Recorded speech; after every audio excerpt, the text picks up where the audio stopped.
When I came home after spending the night with someone else, everything felt wrong. It wasn't just the physical exhaustion from my poor decisions, but the sense that something in my life had shifted permanently. The house that Jake and I had shared for the past few years felt foreign, empty, almost like a stranger's place.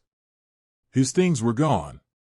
The closet was half empty, his toiletries in the bathroom missing, even the photos of us together had disappeared from the walls. At that moment, I knew he knew. I didn't want to face the truth, but it hit me the moment I stepped through the door. Jake wasn't coming back. It was like the walls had absorbed his absence, and the air felt heavier because of it. I stood there in the doorway, unable to move, clutching my purse as if it could somehow anchor me to the reality I'd been trying to avoid. Writing this feels surreal, almost like I'm confessing to a crime. I guess in some way, I am. I know what people will think when they read this, and honestly, I don't expect sympathy. I don't deserve it. I'm not proud of what I did. I wrecked the life I had built with Jake, and I know it's my fault. My therapist suggested I write this down to make sense of it all, to face my own actions head-on instead of hiding from them. So, here I am, bearing my soul to the page, trying to figure out where it all went wrong. Jake and I had been together for 3 years. 3 really good years, for the most part. We were supposed to get married in a week. We had the venue booked, the flowers chosen, and the guest list finalized. It was all happening so fast, and at some point, I lost control of myself. I don't know if it was the pressure or the fear of commitment, but I made the worst decision of my life on a night that was supposed to be about celebrating my upcoming wedding. Jake wasn't like anyone I had ever met. He was the calm to my storm, always grounding me when I felt like I was spinning out of control. I remember the first time we met like it was yesterday. It was St. Patrick's Day, and we were both at a crowded bar with friends. He was the only guy there not wearing green, and for some reason, that caught my attention.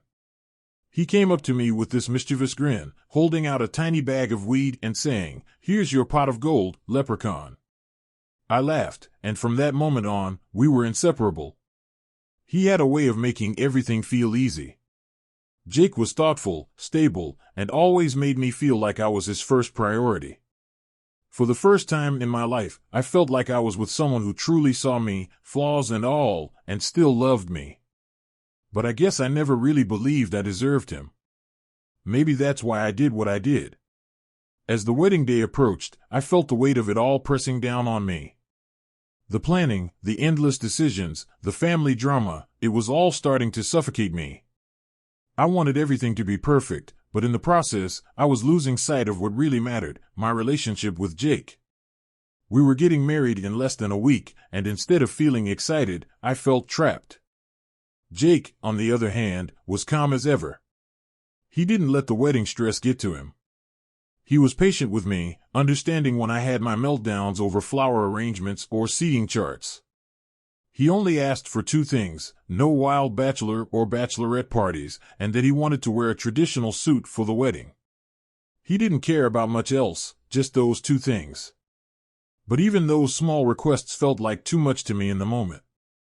I was spiraling, and instead of talking to Jake about how I was feeling, I kept it all bottled up. I convinced myself that I needed one last night of freedom before the wedding. I needed to let loose, to blow off steam. That's when I decided to have the bachelorette party, despite Jake's wishes. It was a stupid, selfish decision, but at the time, it felt like the only way I could escape the overwhelming pressure I was feeling. The night of the party started out harmless enough. My friends and I went to a bar, had a few drinks, and laughed about old memories. But as the night wore on, the drinks kept coming, and things got out of hand. There were shots, too many shots, and before I knew it, we were back at my friend's place, and they had hired a stripper. It was all supposed to be just a laugh, a silly way to celebrate, but I was already too far gone to think straight. The details of what happened next are hazy. I remember flirting with the stripper, laughing at his jokes, and feeling a rush of excitement that I hadn't felt in a long time. And then, somehow, I ended up in bed with him. I don't even remember how it happened. It was like I was watching myself from the outside, powerless to stop it. The next morning, I woke up with a pounding headache and a sinking feeling in my stomach. At first, I thought it was Jake lying next to me.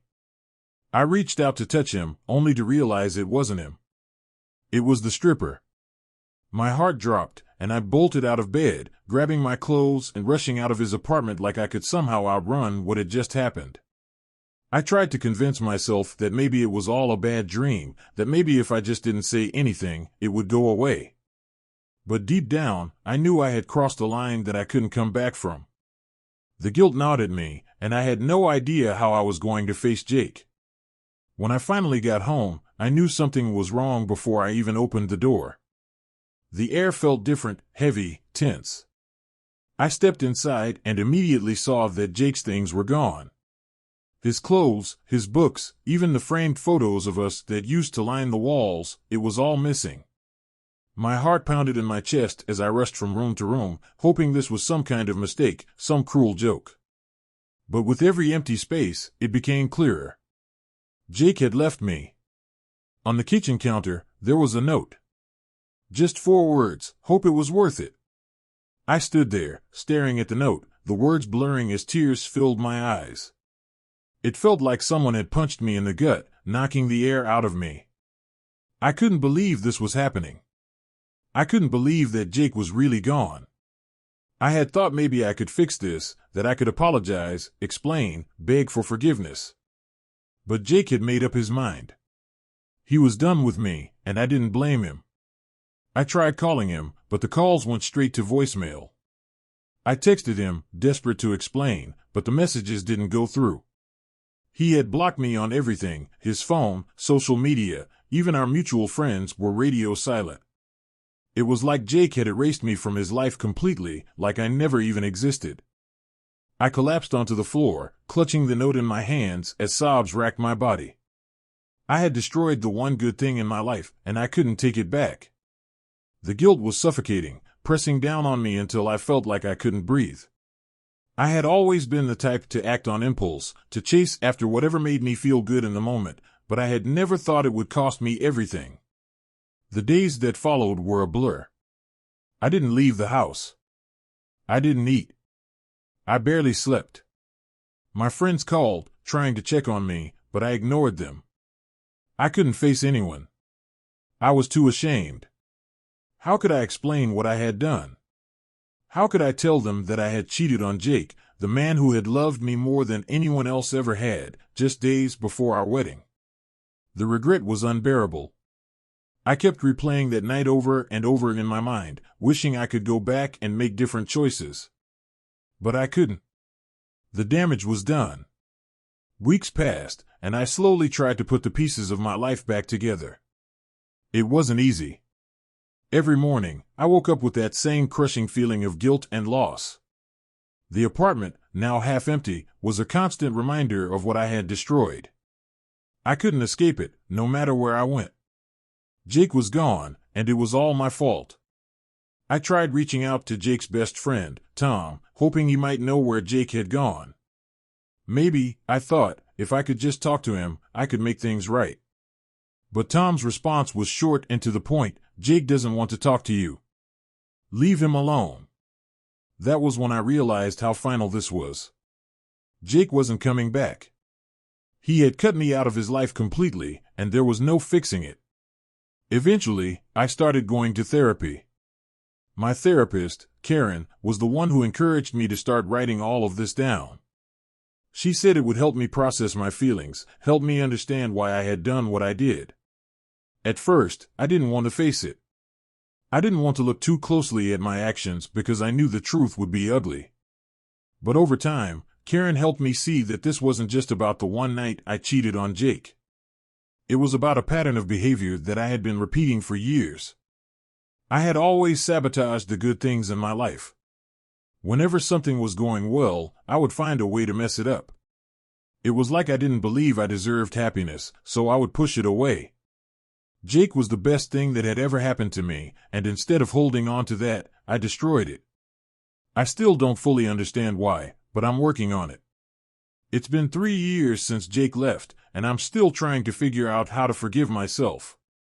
I don't know if I'll ever be able to, but I've learned to live with the consequences of my actions. I've stopped trying to find Jake. He's moved on, and I hope he's happy. He deserves to be. As for me, I'm still trying to move forward. I'm still trying to learn from my mistakes and understand why I am the way I am. It's a long road, but I'm taking it one day at a time.